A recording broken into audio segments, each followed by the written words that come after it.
listening to the AFTERBUZZ TV network, now the largest new media platform on the web, and your #1 source for after-show entertainment. Very good, Keith Johnson.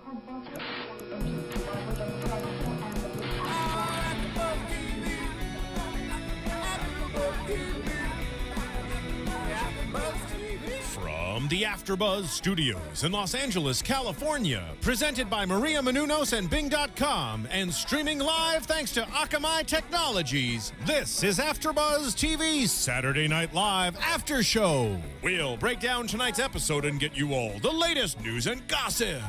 If you'd like to buzz in on tonight's show, you can buzz us at 424-256-1729. That's 424-256-1729. And now, another post-game wrap-up show for your favorite TV show. It's AFTERBUZZ TV's SNL After Show. Bing is for doing, and we're doing another AFTERBUZZ After Show for Saturday Night Live for the October 13th episode, hosted by Christina Applegate, musical guest Passion Pit. And of course, I have my lovely co-hosts here. One is doing push-ups. That's Steven Seidel. He's owning up to 50 push-ups right now. Oh, look at him go. How many is that, Steven? 50! That was 50. Good job, Steven. Good job. Well. That was wonderful. Well, I'm your host, Matthew Kyle. With me is Filup Molina. How you doing, Filup? Not bad. A lot better than Steven right now. That's right. And Steven, you out of breath? Yeah, I'm going to take a little sip here of the AFTERBUZZ TV juice. That's right. So Steven Seidel's taking a sip. So we're all rearing to go. If you missed the previous episode, it was because, Kristen Wiig. Kristen Wiig did not win the Emmy that I predicted, and I wanted to hand it to her, but maybe at some point I could hand her a high five.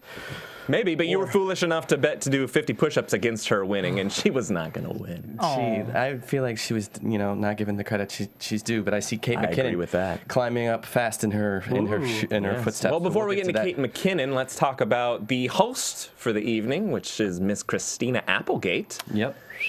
Yeah, Philip is a fan, huh? Well, that whistle was from 20 years ago. It just circled back like Halley's Comet, and it looks pretty good, just with a little bit of extra bags under the eyes. She's but 40 otherwise, now. Yeah, 40. No, I'm totally down to do what she's not willing to do. The HD coverage was great. I love the hair on her arms. They had a bit about shaving. They could have maybe included her in that. Just kidding. I still love you. Is she a natural blonde? Is that what it is? Because natural blondes have a lot more hair, Steven. I don't know if you knew that. I did not know that Philip was a doctor as well, so he's very well versed. You should check your pulse then, because you sound pretty out of breath for 50 push-ups. I am. I'm a little under the weather, so I'm a little congested, and now I'm about to fall over. But she was Tony. She's a Tony. See, I can't even talk. Tony nominated performer, so we saw the whole performance reel during that show, so that was interesting. The singing, the dancing. And not only that, she's been on TV since Fox Network started in 1986. So Married with Children. She has probably one of the most envious and probably underrated careers on TV of all time, I would thought think. maybe Ed O'Neill was going to make an appearance. Will Arnett, Maya Rudolph, none of them made it. Not a single one. That's true, but they're all West Coast, and they're all shooting their shows right now. Well, she's West Coast, too. I mean, she's normally out here, too. That's true. That's true. Maya Rudolph is the one I think we were all kind of hoping for, maybe a little Michelle Obama action or something. But no, she was doing better things. Yeah, she's bigger and better, bigger and better. But they left her to her own devices. Do you think that she needed help, or what were your overall impressions of her as the host? No, in fact, I think they could have thrown a little bit more at her, honestly.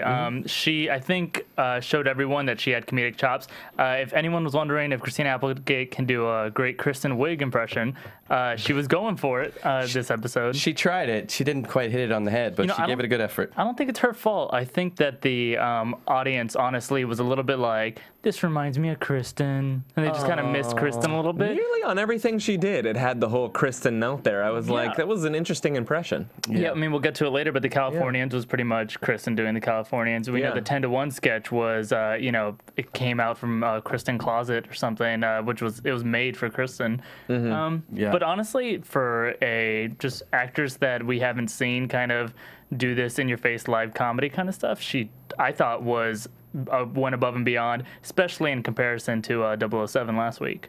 Yeah, she did a great job. She entertained, you know, she made us laugh, but she also allowed us to just enjoy her performance, which I think was great on her behalf. I just think that the song and dance that they do in every opener now, it seems like, with Saturday Night Live, I'd love for them to get a little bit more creative with opening monologues and give, you know, obviously she was displaying her talents, but it just seemed, she was very funny, but she, like Phil had said, she wasn't really given that much to work with. I would have loved to seen her have a really bizarre character or go a little bit further out with some of her I think she struggled more with the little bizarre. You know, it was the Kristen Wiig impression, but the more bizarre she went, I felt like the less funny.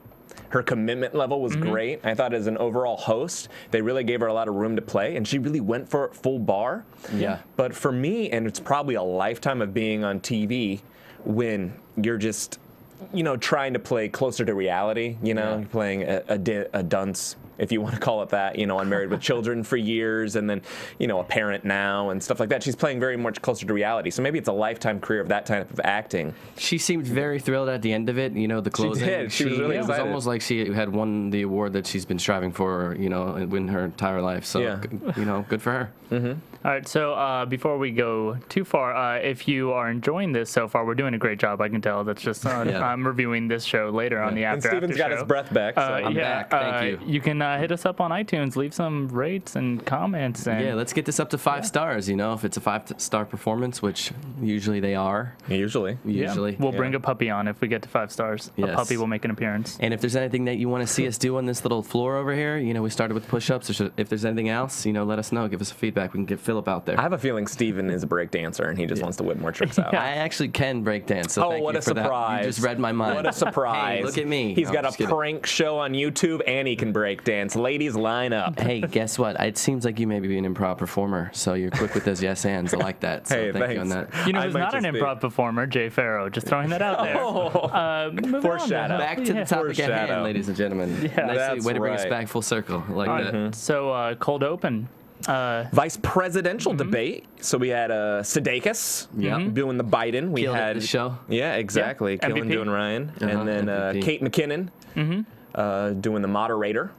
Great job. She could have went a little bit further, I think. It was very by the books. Like, she's very confident and cool now. I think she could have found some, you know, maybe some gimmick. Her jokes didn't hit. I mean, those were two The Jim jokes that Lair were joke supposed was to about be. the only joke that hit, it seems You don't like. think the don't bleep with me joke didn't? I mean, we were laughing, at least in my place. I thought Oh, that really? totally It landed. really surprises And by me when we, he means himself and his dog. Yeah, and well, I'm a royalty member in my family. Yeah.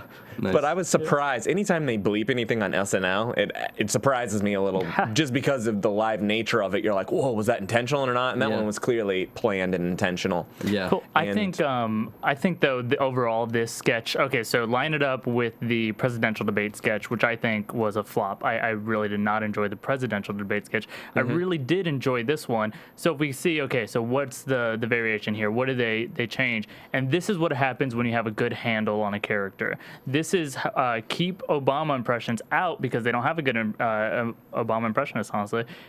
Or a funny Obama impression, because Jay Farrow's is Yeah, I'll good. give you We'll go say there. that, yeah. Yeah, and then so they have a very clear handle, and I'm gonna say this handle they have on Joe Biden, where he's this like reckless teen almost, or like biker gang member sometimes. Right. I think it's been formed a lot by The Onion. I think just in conversation, we all kind of agree that he's just this fun guy, in the same way that we all kind of wrapped around Sarah Palin and George W. Bush are the dumbest people alive.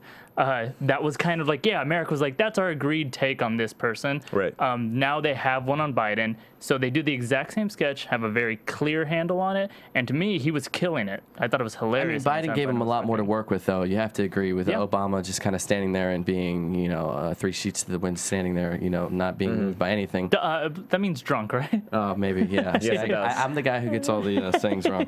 But the wasted Obama. the Ryan impersonation, though, albeit it was the second time him doing it, you're correct in that he did kind of hit some of the mannerisms and, you know, some of the individual things that he was, you know, drinking the water. I thought that was brilliant. Right, we're talking about Taron Killam. Yeah. Yeah, how he kept one-upping with the water, and I thought it was brilliant. Yeah. Did you? I feel like I'm reading in your eyes. I don't know if you loved it. I thought it was just okay. Yeah. You know, there's a problem with me when parody is just too on the button, because the debate itself had some really funny highlights, and it's like, whoa, let's just rewrite that down and have our actors do it. And it's like, Right. no. I was looking for more of an angle. Right, which I think they have brought with Biden. I think that's the what character has an angle, but the debate sketch itself did not have an angle. It was just very straightforward. And hey, let's just repeat what was funny in the actual debate. And the only thing that I really enjoyed, which bothered me in the debate, was stupid Ryan's Eddie Munster. I don't know if he can go to a really barbershot and get that taken care of, but the fact that they rubbed that off because. Did you guys see the Jimmy Fallon sketch for it? No, it's a shot of the actual debate. It's actually Ryan and has his widow's peak there. Just like, did you guys notice as he got more frustrated, it seemed to be more pronounced, and it would just keep returning to lines, and he literally was lower and lower down his nose until it turned into a mustache. But that honestly is, so Jimmy Fallon, former SNL player, right? Sure. He's been doing a lot of stuff on his show where they just kind of like, let's take a clip, it's an actual clip, and just play with it, some special effects, re-edit it or whatever. That's what I've been waiting for SNL to do. That's the kind of thing that's popular now. This is what I have to say. We talked about this last week, but we're watching SNL because they're comedians. They're getting paid to perform to make us laugh, and that's playing with videos and paying editors. So I see what you have to say with some mixed media though. It's variety. It is variety, mixed media. I hear you, but it's also live theater. Yeah, that's really what Saturday Night Live is. To it's have live people theater. sitting in an audience looking at a video screen is not necessarily entertaining at certain points. Though, I mean, what was everybody's favorite segments in the last couple of years? The digital shorts, right? No. So, I thought those were god awful, and I'm glad that Andy Samberg is gone, to be honest with you. He's one of the most overrated people. All right, well, you're in the minority, though. I think you are thinking. I'm glad to be a minority. Yeah. You're representing the minorities. You're in the 1%. Yeah. Nice. But I understand what you're saying. I understand your point. Take some risks, take some chances. It's 2012 They took a chance with Usain Bolt, and I feel like that. Yeah, so Usain Bolt shows up at the end of the sketch. That was like naturally. Field. I mean, honestly, to me, that joke did not play for me. It just and then they threw him in again later on in the show. It was in the California. Maybe he was in the area and was like, hey, I want to be on TV. Yeah, I love that. He was like racing Superman or something around the world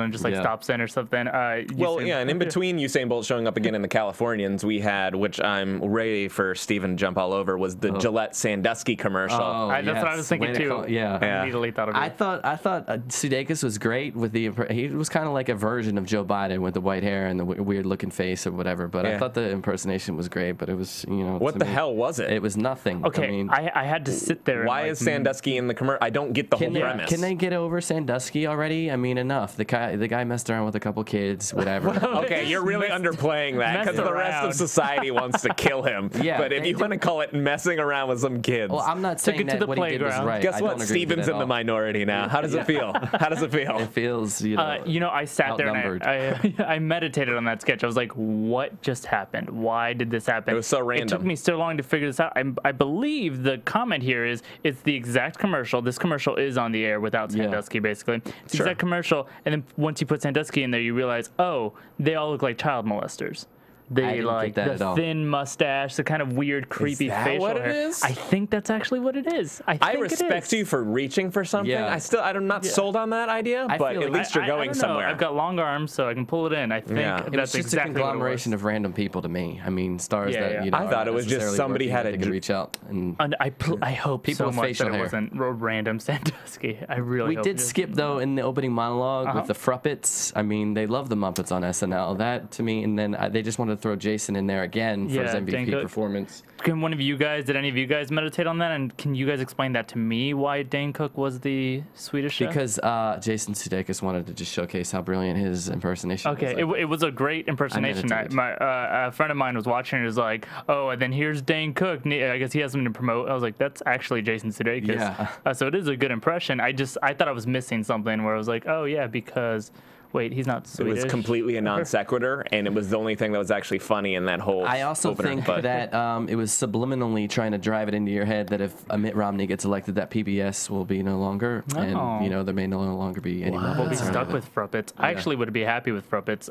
You guys don't watch this show. You listen. Yeah. We listen. That's what I'm learning. Yeah. Oh, we're open. Poor. Yeah. I love it. I think I heard a laugh from the booth on that one. We digest the show. Something I want to call out about that. So earlier, Steven was mentioning we've got a lot of musical numbers opening the monologues this season. I think there's something. If anyone watched Studio 60 out there, to the 3 viewers, you guys remember that they put a lot of effort into how do we bring back Studio 60, a musical number, and they did just some, the Pirates of Penzance or something. And it wasn't funny on that show, and it was a big critique on that show of your big thing that was really funny actually wasn't very funny. and it applies to SNL. When you do songs, they are impressive, they're fun. Avenue Q is a very funny musical that a lot of people love. It's so much harder to get a laugh, both because it's hard to hear your jokes when they're in there, and two, I don't want to laugh when the next part of the song is coming and I'm going to miss the next joke. So sometimes you notice it with fast-paced videos. People don't want to laugh because, oh, the next line is too soon. But definitely these musical things, it must feel awkward as a performer up there where it's like, man, we're putting a lot in and we're not getting a lot out. I think that's what happens when you put a lot of songs up front. It just kind of is tough for the audience to respond. They're not going to cheer and laugh in the middle of your song. Sometimes you would hear it in the digital shorts. The I Ran So Far had a couple of lines where you would hear the audience suddenly applaud or laugh. But I just don't like songs to start out shows. The energy is just awkward right then. I think they need a way to really bring in the audience, and I know a lot nowadays, does that make sense? But nowadays, I think is the word I'm looking for. I should do some more push-ups. Three sheets to the wind, Steve. 3 sheets to the wind. That's what happens. That's what's in that cup. But when you go backstage, some of the openers where they're going backstage, they're going into the dressing rooms, they're incorporating the audience. I think they need to bring some of those elements to the openers a little bit more to engage the audience, to give people more of the behind-the-scenes feel. We haven't seen one of those in a long time. The going backstage and doing the tour around 8H. Yeah, Lorne Michaels popping his head in, some of those things. So. I mean, respectable points. It's interesting that you say that about musicals, because the reason usually you do musicals in live theater, especially up front, is to build energy. Energy, yes. So the fact that you feel like it's not reading across the TV, it's kind of an interesting point. But it's just something to take note watch when they do it next week. Again. Let's at least go to something that's kind of close to my heart, even though I feel like there's so many problems in the sketch. Yeah. Including putting Usain Bolt in again for no reason, but the Californians. Right. Near and dear to my heart because obviously I live here and all the traffic information is spot on. Are you, if you didn't live here, are you not from here? Are you from here? I'm not from here. Okay, so would you have an appreciation for it as well if you weren't from here? I don't know, and I doubt it because the rest, that's the only thing. Other that, and what are you doing here? When they say that one line, that makes me laugh. The rest of it is fraught with so many complications and so many errors and wasted time. No, I mean, it's 9 minutes. Right, but I don't know. They've done, this is the third time they've done this. And obviously Christina Applegate was playing the Kristen Wiig character, which they've done twice before. Third time, you still are repeating the same worthless beats that did not work the first 2 times. Really frustrates me, but what are you doing here? Cut the mirror. Right, just cut the mirror. I actually like the mirror. I thought it was a nice button to have, and everyone is enjoying it. But it never works. It never works, but it just brings you all together. It's like a happy family. I mean, I like to get really technical with why I think something doesn't get a laugh. I think you're not getting a laugh because the mirror is a very wide angle, and so you kind of see a lot at once. You're seeing the room, and you're seeing the mirror, and then you're seeing all these faces. Just push in, right, and have I can agree with that. A couple of funny faces in the center just mushing to be in frame rather than a really wide frame, and you're kind of trying to have to squint to realize, oh, Christina Applegate is making a kind of funny face. Well, to speak to that point directly, they do that later when they do the close-up takes of each person, and they're supposed to, A little better. It gets a little bit more of a laugh than the mirror does. Again, but I'm like, cut all that. The one thing I enjoyed is just, being from California is knowing about, Del Taco, knowing about Cedar Sinai, Fountain Ending when you reach the junior high school. And so that Carol Burnett went to. I was like, oh, Carol Burnett went to that school? Cool. We all know exactly what middle school they're talking about because it does actually end right there. Umami Burger. If you haven't had it, you have to try it. Fantastic. I hate umami burger. Man, you are in the minority all day. No, for Five Guys, way better. Okay. Does Counter, way better. Coastal living style. Does anyone know anyone who's not a Californian who really enjoyed the sketch? I'm just genuinely curious. No, I'm going to do a little bit more research on this point. I would love to have people comment on iTunes. Maybe give us a little bit of feedback. Yeah, let us know if you're not in California and you enjoy the Californian sketch. We got a caller actually from caller. You there? No, I think we lost him. They just got disconnected. There's Umami fan. The Santa Ana winds are out here. They're pretty. You know how it goes. Maybe they can put that in the next sketch. Would you like to see the sketch return? Well, I'll pose the question to both of you guys. Oh, well, it's a kind of complicated answer. No. Okay. And I like it. No, because it's too. You gotta clean. If they clean it up, that's okay. That's the asterisk I'll put it on it. I would love to see it back if they get rid of all the crap. Because they know it's there, just like everybody else. Can we note Saturday Night Live is very stubborn? There's no way they're bringing the sketch back anytime soon in a different version. Maybe if they take 6 years off and then some people come back and they're like, oh, let's see the Californians again, maybe then we'll see a trimmed down version. But so often I'm watching and I'm like, you guys know that it doesn't work this way, but you're so damn stubborn. You want to play it the exact same way. I mean, we're watching this Pharaoh thing play out. This Egyptian issue. No, but I'm like, you know what? You guys need to be a little lighter on your feet.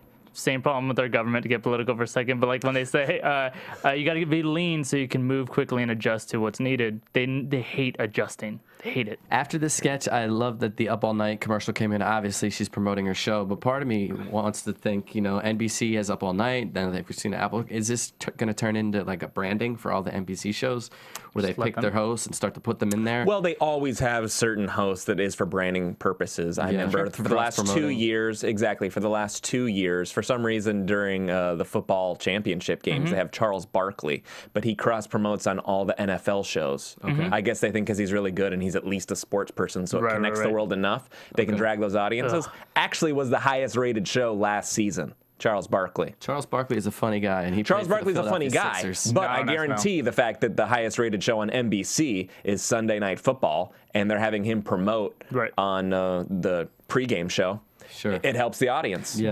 I don't know. I'm just curious on you guys' opinion on this. The Splitsider SNL columnist, like last year, pointed out that he thinks it would be a better move for the show to only allow former cast members to come back to be hosts.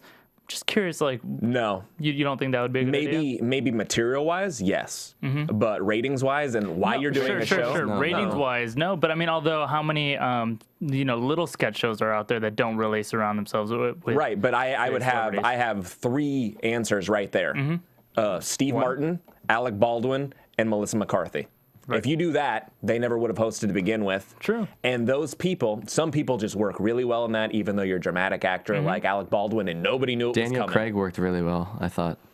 I disagree, but I'm just kidding. Yeah, but no, I mean, of course they would make exceptions. It wouldn't because be hard, there's that fun where you get people out of their element. That is when a Katy Perry hosts or something like that. Not that she hit it out of the park, but she does a good enough job. And part of the actually did do a great job. Part of the shtick is watching these people operate in a new faculty. Yeah, great point. So, the next sketch was my favorite of the night. Tech Talk. Tech Talk. Tech Talk. Fantastic What's up with the tech? You guys, when I came in here, Matt is talking to Filup. He's like, "Oh, you got a 5?" Yeah. I was like, "What are they talking about?" That's new slang for the iPhone 5. That's right, because we just cut out the iPhone. It's just 5 now. Yeah. Because if you have an iPhone, something else, it's not an iPhone. If you're right? holding a 5 in your pocket, something's coming. So That's I love right. the sketch though, the way that they Usually a brought it big in. bill. Yeah. Yeah. How much was that, by the way? How much is it? $200 with a contract. Yeah, $199. Come on. Okay. Yeah, great. $199 with a contract. Nothing. So I thought that the sketch was great, though. I But love Tech Talk, yeah, actually, it starts off one way, and I thought usually they have too much lead-in in a lot of sketches. Yeah. This sketch used their lead-in really efficiently. Just the right because it was amount. it was just enough to get the point, like, hey, these people, it's Wired. first world problems, hashtag it, that kind of thing, and then you bring on the factory workers. Yeah, it was a great turn, right, a beat into the sketch. It also, though, what I liked about that lead-in that the political sketches almost never have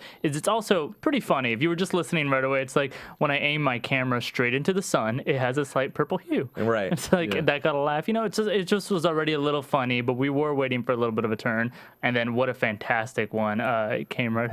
Go ahead. Oh no! I just love that Fred Armisen. He plays he's always a token Asian, but now we have Cecily in the building, and then we also have who was Nassim? I think she Nassim Pedrad. Yeah, but the lines that they were coming out with, like lice is really the best sharp. bug, and the best bug. Yeah, the best bug, and then playing the violin literally, and then the button on the end. I thought was brilliant. Or the traditional sarcastic dance. Was very funny. What does America make? Oh, did they make? They're like, oh, so do you want to hear about what we make in America?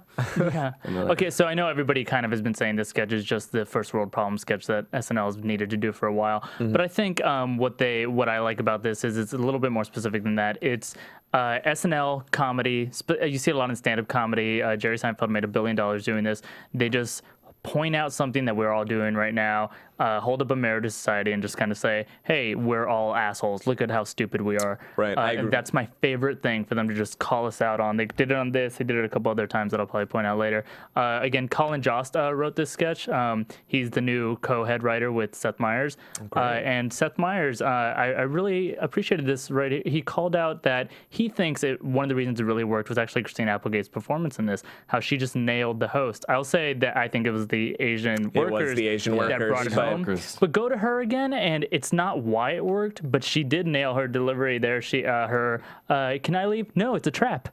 She did it's just overall the whole night she did deliver everything she was supposed to, at least. And it was audible. We were able to hear them. She hit the punchlines, unlike Daniel Craig, and she navigated us. I thought, totally. I agree with that. I just thought the commentary in that sketch was really sharp. The jokes were really clear and concise, and they all worked really well. And that's what I was pleased with, because they've tried commentary before, but the material just wasn't as sharp. And so I was like, here we go. Here's really high-level writing and clever. And what do you guys think about 3 non-Asian people playing Asian people? I think, honestly, that is perfect for like those roles or whatever. I'd rather see that than I was talking to somebody recently about what's it called when you have to put people certain race on admit them. Gender bending? Oh, no, you mean like in college? Yeah. Affirmative action? Yeah, right, affirmative action. Okay. So the idea of affirmative action in gender bending, by the way. I was filling the. He just reaches into the front mind and pulls it out. 3 Sheets of Gender Bending by Steven Seidel. Come to bookstores everywhere. All right. It's better than dead air. No. Yeah, but no, basically this idea of you have to put someone on your cast because they look a certain way. In comedy, that just does not belong. Certain people, you cast them specifically because they can play different things. I like it better than really, really white people kind of playing it, awkwardly. Cecily, we don't know exactly what she is. Fred, was playing Obama. So, I mean, we know he kind of can race bend, if you will, in Steven terms. He plays Native American, too. Yeah, exactly. He does plays it well. A female. I'll also put it out there to our viewers on YouTube. If you can guess my race or ethnicity, within let's say 2 more episodes, I'll go ahead and I'll record your voicemail for you. That's pretty cool. I've heard someone asking a celebrity recently. He ran into a celebrity and asked them to record his voicemail message. So I guess this is who was the celebrity? Tom Cruise. Oh, that'd be a cool one. Yeah, he's like, hey, you've reached such and such's email. This is, or I guess that's voicemail. That's a great Tom Cruise. Yeah, did you like that? Good for that. That's why I'm not. Hey, this is Tom. Hey, this is But, well, yeah, I agree. I think we probably all agree on that one. Yes, strongest sketch of the night. Oh, I would think by a wide margin. Sure. The next sketch I didn't love, but that's the okay. trailer. The trailer. Yes. Give us all our daughters back. Right, and which is just play on all these movies where give us all our daughters back. I mean, pretty on the head. Yeah, I would have loved. Who was the one Not Without My Daughter? Sally Field. Is that who that was? To throw some like random archive type stuff in there too. Oh, just like an older. Or like Sophie's Choice. Yeah, something like that. Steven Seagal was a nice blast from the past, so that was kind of a. Well, I thought all the impressions were pretty solid in that. I thought Taron really surprised me. Yeah, who knew when he whipped out the Liam Neeson voice? I was like, wow, because this guy, I don't think he was as impression heavy as he's turned out to be on this show. Similar to Kristen Wiig, her background was never impressions, especially people who come from Groundlings. It's not you're not really doing celebrity impressions. You're doing a lot of character work. He was great also as the I guess he was the gay guy in the Californians. We kind of breezed by him. But he brought a nuance to that kind of. I think everybody kind of hears that gay lisp and they're a little like, no, that's not cool. And then when you made it unique, they're like, oh, yeah, this is cool. He did a great job. I mean, next to Jason Sudeikis as well, the MVP. But so in general, what was up with that sketch though? I think it was like kind of, there are a lot of action men that lose their daughters. It just felt like it was a little joke light. Just a lot of references, which is fun. Just not a lot of jokes. The Arnold cameo at the end by Bill Hader. Didn't think it worked, actually. Yeah, I just loved anytime I could see Bill on camera. I'll agree with that. I like it's just fun just to see him, and the fact that Arnold's promoting that book is ridiculous. His Alan Alda is mind-blowing. I love his Alan Alda. I wish they would have thrown him. It would have been funny just for a contrast. Where he's like, my daughter's right here. Yeah. I don't know if this was just in California, but then they had the Big Bird Obama campaign video right afterwards. On air. So, let us know. Comment on that one, too, if that was not only in California. They addressed that in the, we can get to that in the... I thought it was a joke at first. Until it ended. That's a legitimate thing that's going on. People are watching this current Obama commercial. It's the one where Mitt Romney is focusing on Big Bird as what he needs to take breakdown. Yeah. And people keep thinking it's an SNL commercial because it is honestly a bit ridiculous that they're focusing so much on that. And they talked about that in the weekend. It's not only that, but it's the voiceover within the commercial. Right. It's like the guy who does the trailer, guys, in a world. It's a little over the top. It's like, you should have had that sweet homemaker grandma lady, you know, when they go, don't vote for Mitt. Yeah. You know, that lady? It's a stronger vision there, I think, with that. Yeah. But the one thing I do want to point out before we move on from the trailer is Christina Applegate doing the Uma Thurman impression. And she had those extensions on her fingers. Really Did you long see that? fingers. She had the Nicole Kidman, the Hours prosthetic nose. Sure, get that. Got that. Does Uma Thurman have crazy long fingers? I've never noticed that. I think she has crazy long everything. Uma Thurman is 9 feet tall. I don't know if you know that. Oh, is that right? Yeah. Yeah, she was supposed to be an Avatar and then couldn't because of scheduling. Right. That's cool. Color. Good to know. Trivia. A weekend update. Weekend update. I don't think there were enough jokes. And weekend update was much shorter than it's been. It was a little light on the jokes. But when you do a 9-minute Californian sketch, I think you got to cut weekend And they update. had two Red Bull jokes, one about Joe Biden drinking them and one about the new Red Bull flavor. And I'm beginning to think that Red Bull's, is sponsoring, and then they're putting all the NBC cast members in the future SNL episodes. Did you guys, I don't know if you guys ever feel this, and I feel like an ass when I point this out, but you hear this Joe Biden, he had too many Red Bulls joke, kind of immediately was like, man, that's like the first thing I saw on Twitter during the debate. Just constant like, oh, too many Red Bulls on SNL. I feel like they almost need someone to just kind of keep an ear out to what's already been done on SNL, just because, I mean, it felt a little awkward. It's like, oh, I saw that joke probably 30 times. It's funny you say that because everybody else in the sketch comedy world has to make sure that they're not copying anything that's ever been done on Saturday Night Live because that is the apex, if you will, and anything that, they have the widest range. So it's funny to say that now, and I think you actually have a decent point that Twitter trending might be it's a little faster. Apexing them. Yeah, it comes a little faster. It can go a little more widespread. Well, it's kind of my point earlier. They just need to realize things go a lot faster now. You need to not have 9-minute sketches, and you need to kind of be in touch with what is already being There's no reason to ever have a 9-minute sketch. Ever. And you guys even in 1975. AfterBuzz TV, let us know if you think that Twitter trending should be dictating the SNL, rating as well. Yeah. There you go.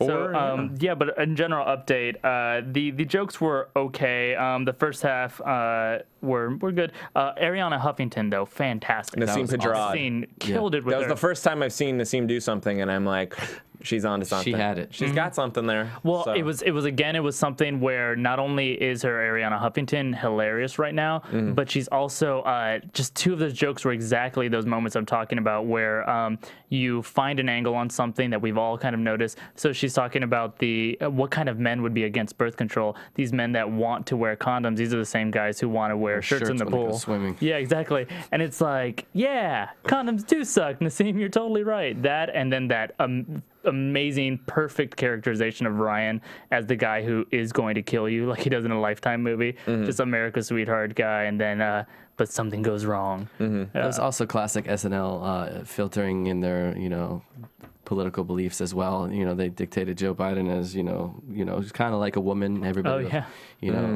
But and then Ryan killing you eventually. Yeah, just fun all the way around. And then I thought the only thing that brought that down was Keenan. Oh, good.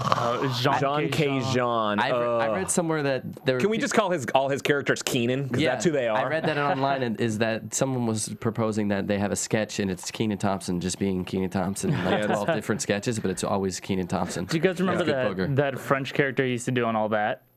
No. Did you guys watch all that? I have that in my brain. I cannot every time. Oh, thank God, it's not in my brain. Don't put it in Every time I see that, no, we're gonna put a link up so you can see this disaster. Yeah, every time I see that, I'm like, wait, are they doing a crossover with All That? Because this would be great.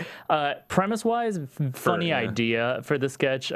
You have a typical Def Jam comedian who always kind of has the same delivery, and then just makes some little local references like, "Can I get some KFC?" or something like that. Increíble. But then you change it over to that. The only thing increíble is that guy makes more than $100 a year acting. Wow. That's the only thing increíble. Yeah, I'll be pointed. So. Did you guys see about the Philadelphia weddings though, where the two people they were in a wedding in the reception hall, and then they ended up fighting each other, and one guy died of a heart attack? What? And then that was the joke that Seth Meyers was talking about, and then they were saying a little bit softer now. Oh, really? Okay. I did not know anybody died. I just knew the joke part where they said the cops were called to a wedding. There was 2 wedding receptions going on. I'm from Philadelphia. We're not all like this.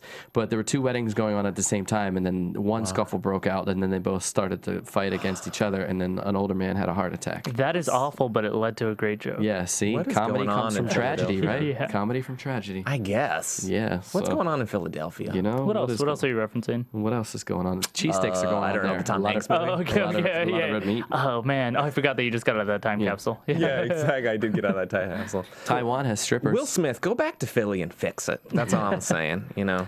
Cool. All right, so this next sketch, to me, apparently, I didn't realize Odysseus, of course. Odysseus and the Sirens. Yeah. Right, some mixed reviews apparently. I thought it was hilarious. Really? Yeah, I thought it was really funny. But Matt is going to totally agree. Well, you know what? It was all right. I mean, it's cool. I feel like they were really hitting their demographics of the people in their 90s loving these songs. Yeah. And all the girls probably, I mean, my girlfriend. Not just girls. Girls and guys are singing. Obviously, Jason knew the lyrics as well. I know all the lyrics. It's pretty Bush League to me, honestly. I've been in a lot of sketch shows. I've seen a lot of sketch shows, okay? Whoa, he's just beyond the Saturday You, Night sir, are Live. no sketch show. I'm just saying, exactly. I am no sketch show, and I'm not the authority on sketch shows. Yeah. But the fact is, I've seen a lot of Bush League sketch, and what I'm getting at, and it's like, well, we have no ideas. Everybody wants to come in with, oh, you know what? Let's parody Berlin's song, you know? Well, and it's like, oh, so really, we're just going to go through the stream of late 90s good songs and be like, this is funny because they're wooing me with songs that I Christina used to Applegate like. wanted to sing, so they were putting sketches around the fact that she could sing. I'm a firm believer in that. Great voice, actually. That could be true. Kate McKinnon had a great voice as well. That could be true. Cecily Strong, also fantastic voice. They sounded I'm going to great. disagree. A little bit on the cute side, am I right?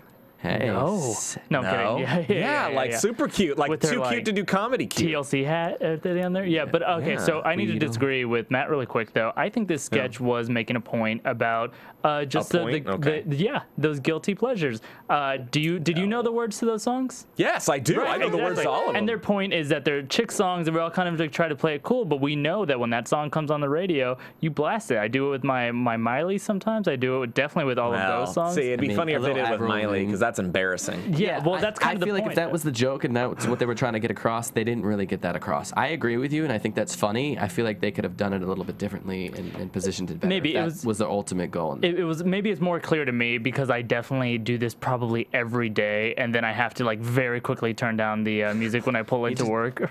But you just let the cat out of the bag. Now everybody on iTunes and YouTube knows about your guilty pleasures. Exactly. My name is Steven Seidel, for those of you listening. 3 sheets to the wind and a magenta bender. Tom Cruise, leave you a voicemail. Yes. Cool. You know, I just think it's so easy. It's just such a mundane idea. Hey, let's do, that song, that'd be funny if we just like kind of made fun of it, but not really. And it's easy. So who's that guy that you're doing right? Is that writing. your Lorne Michaels? That is my Lorne Michaels / Dr. Evil. Yeah. Something I want to point out about just in general these song sketches that we did in the opening, we did it here.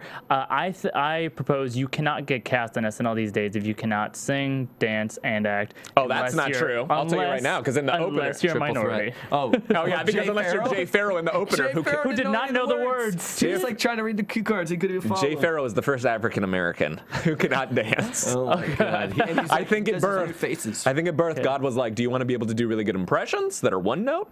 Or do you want to be able to dance at all? Yeah. And he obviously took the former. Keenan can't really do anymore. Well, Keenan can't do much with his diabetes. Okay. So. Oh no! Yeah, he's back. He wrote that joke for the TikTok. Though. Keenan's a millionaire, and he's gotten way longer to breathe on that show than anybody. So I can take some pot shots. He's earned his stay eventually for me. Where I'm just like, you're not as grating as you used to be. But anyway, point is, I think it's interesting that they're getting these performers that can kind of do anything now, with some major exceptions. Kate McKinnon, she kind of does. Obviously, you see the transition from Kristen. She seems to be like the next one to step in.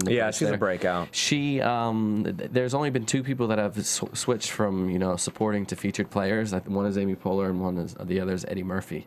We'll come back to that later. I'm going to foreshadow some stuff later on, but I think she may be following suit. Okay, a little bit on our prediction section. I get that, but Kate McKinnon, we've said it before, and I'll say it again. I could see her as like Kristen Wiig and like the quirkiness and all of that. This was her episode. I will say this episode had 3 standouts for me. It was Jason Sudeikis, Nassim Pedrad, and Kate McKinnon. Nassim just got to kind of stand out really and just nail it in a couple of different things. Yeah. Jason Sudeikis was such a solid anchor. I think he's the reason for me, at least, that Odysseus sketch worked. Just had the fun energy. He nailed it as Joe Biden at the beginning. And then Kate McKinnon just kind of filling in those utility female roles.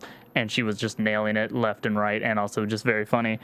Speaking of Jay Farrow, the next sketch had him in there as the Booker T. Washington. Booker T. Washington. He blew his one funny joke. He started laughing in the middle of it. Yeah. He does that. That's the second time. They've done this sketch 3 times, and he's laughed people in it. laugh, but when he laughs, it's not enjoyable. Like because when Jimmy Fallon and Horatio Sands would laugh, you'd feel like you were in on the joke. Well, because they have character commitment, and his problem is just like, it's just there's nothing behind his character that he's able to hold on to, so it's really easy to slip out of it.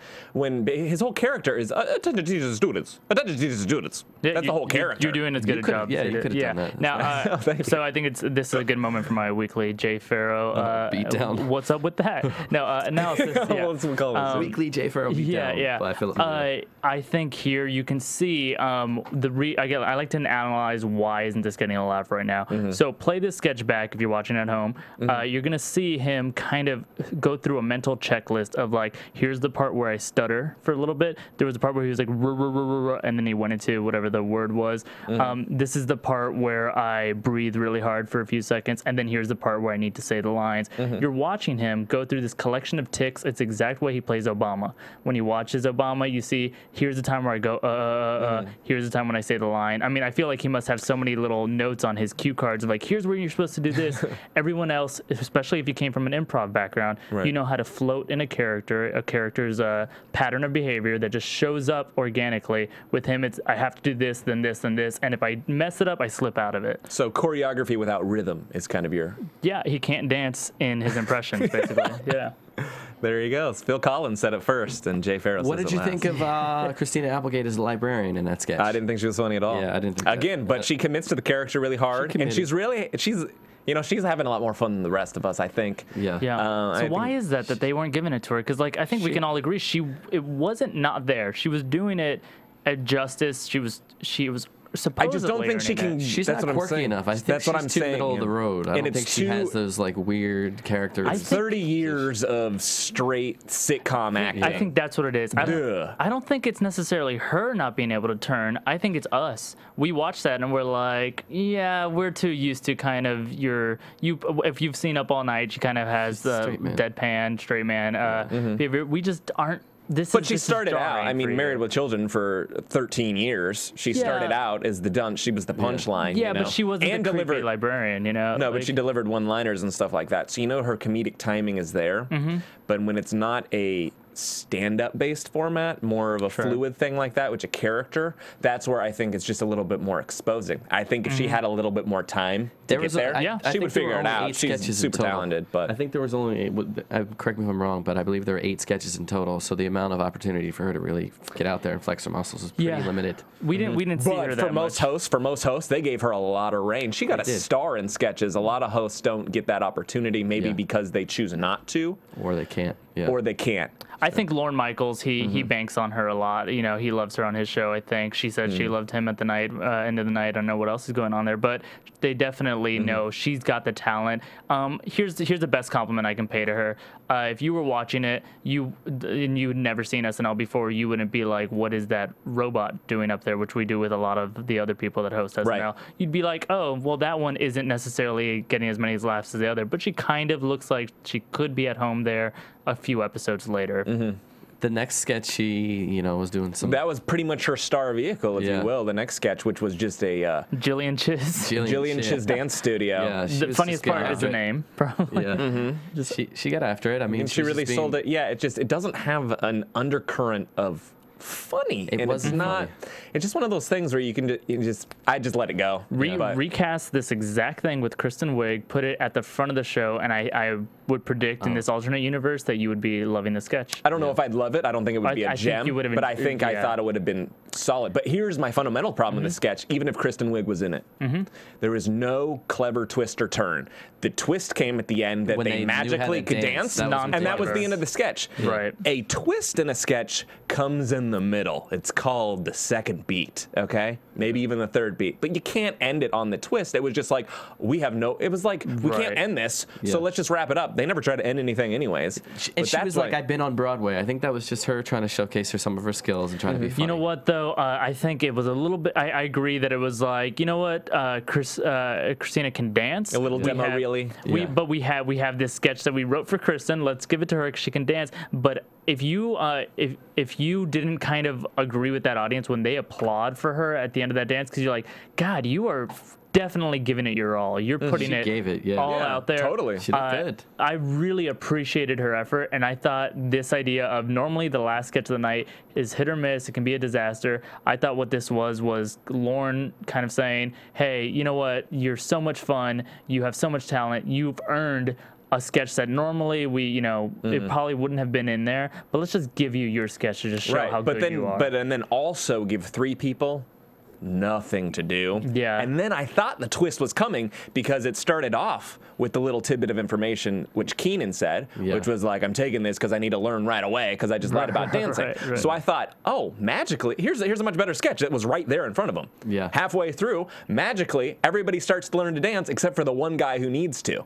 Now we have a situation. It's called conflict and tension, and that is theater. Why can't you do that? You put all the weight on her character to do everything. Yeah. Everything. Yeah. Kristen Wiig, I can understand that because she can handle that. But even then, we're called players in this. It's a team effort. Give everybody something to do. Look at the most comparable probably performance is the password sketch. Kristen Wiig doing, I forget the actress's name, but just the, from the hit Broadway flop, whatever, character, exact same kind of role where just like these stars that aren't very good.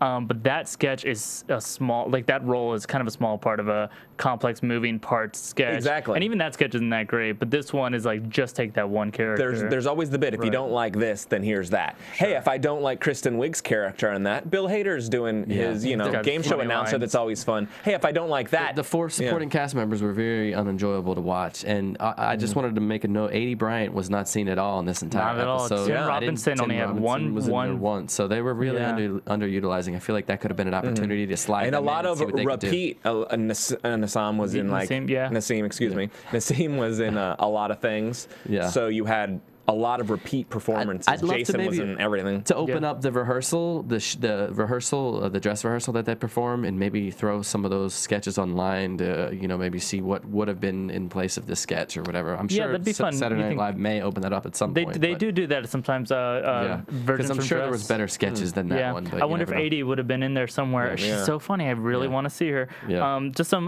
quick notes, too. I don't know if you guys know, this past Thursday was SNL's 37th birthday. Uh-oh. Yes, it was. And it's his 30th season, obviously. So, yeah, that's exciting stuff. And I mean, a long history, and I hope it continues, and I hope it gets better as it is currently. I think it needs to adapt kind of any 37-year-old right now. It's time to get a convertible. But you know what doesn't get better? All the AfterBuzz shows. We got over 50 shows here. Boom. 50 shows they're doing. Tune in. Yeah, every show. Let's get Saturday Night Live in the top 10, guys. Let's rate this bad boy up. But not only that, watch all the other shows. For sure. Yeah, anything you're watching is probably being covered right now. I really listen to the American Horror Story. That's what I'm going to tune into. American Horror Story, Modern Family. I love that after show, and I also love the show in itself. Okay, wrestling, the tapes right before us. Hey, yeah, these guys are big dudes. They are a scary bunch of dudes. Those are big guys. They don't mess around. And we come in here and do not fill out the chairs. Nope. There was a woman in here earlier that was 9 feet tall. Yes. Uma Thurman. Her name was Uma Thurman. Yeah. Hit you up with that setup. That was wonderful. But so check out some other shows if you're checking out us, and we appreciate that you do. But also, I encourage you to look around, and we'll get into our predictions for Saturday Night Live. She's going to be bumped up to a featured cast member. Who's that? Kate McKinnon is going to be bumped up, and if she isn't, I'm going to do sit-ups. Well, I'm going to predict that Steven Seidel does his prediction during the intro. But if you want to repeat that real quick, I think you say Kate McKinnon. Oh, I jumped the gun. See, I'm still a little deprived of oxygen. Kate McKinnon is going to be a featured cast member. Featured cast member. So before the end of the next breakout. Let's reach a little bit. And Bruno Mars next week. There's going to be a sketch about grenades. I don't know what it's going to be. But it's October 20th show. Bruno Mars, musical guest Bruno Mars. Yes. Because everyone was asking for it. Right. Ever since the Britney Spears double booking episode, we've all been on the edge of our seats for Bruno Mars. So my prediction, I'm just going to say last week I predicted that we'd get no political cameos this week, and unless Usain Bolt is running for anything soon, other than a race, I think you're going to double down on that one. Yeah, he's good success rate over here. We are going to continue with no real political cameos next week, and I also think maybe a space jump sketch. Oh, okay. Did you guys watch the Space Jump? You don't know what the Space Jump is. I saw that. What is space? I saw that the space shuttle was coming through LA. Space through Jam the is streets. playing in your head right now. Space Jam. Yeah. Yeah, the Space Jump. CNN it when you get home. Okay. Okay. We'll Hey, do there's that. a really cool video out there. It's called Gangnam Style. You guys should probably Google that as well. if you haven't This seen prediction episode is from August 21st. Yeah. Well. I predict, and with my fingers crossed, that the shows continue to get better. Yep. They're at least having one standout sketch at least every week for the past couple weeks, so I hope that it digs deeper, and that's all I'm hoping. Cool. I'm a little light on the predictions. Cool. And Bruno Mars. Check us out, by the way. Yeah. Each of us, I'm going to be at IO West tonight. If anyone wants to stop by, I'll be in the bar. Filup West, give us your Twitter info. You can hit me up on Twitter at Fimo, F-I-M-O. Yeah. What's up? Hit me up, Steven Seidel, at Steven Seidel, and at McMahon Show for a little prank action, and RenegadeReporting.com. That's what I'm Wonderful. And I'm off this week. Not doing something. I'm shooting something this week. So a little something. nothing to plug, but if you want to just check out all my stuff, all my info, and what I'm up to, you can go to www.matthewkyle.com. Next week, I don't think myself or Matt will be here, so Philip's going to be absent. What? Yeah, you're going to be manning the controls. You didn't know that? Uma Thurman's coming. Don't worry about it. No! All right, you guys have been great. We'll talk to you next week. From Bing.com, executive producers Maria Menounos, Kevin Undergaro, Phil Svitek, and the entire AfterBuzz TV staff, we would like to thank you for listening to the AfterBuzz TV network. To watch or listen to other after shows and post comments or questions, be sure to visit AfterBuzzTV.com. I'm Sir Richard Wentworth, and this has been a presentation of AfterBuzz TV. Buzz you later. The views expressed herein are those of the hosts only and do not necessarily reflect the views of AfterBuzz TV or its owners or principal.